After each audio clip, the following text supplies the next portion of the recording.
Coba gurunya ngajari terlebih dahulu. Oke, gurunya kan ikan. Ditelok, Cah, ditelok. Kudu pas ya, gerakane kudu padha ya.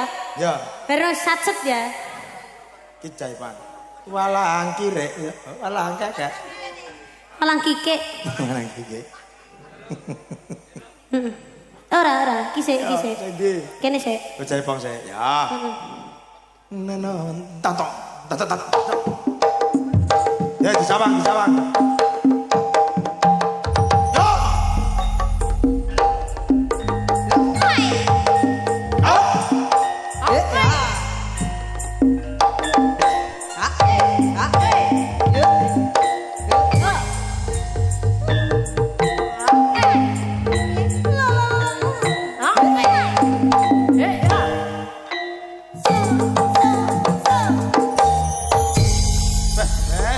Ya pedhat.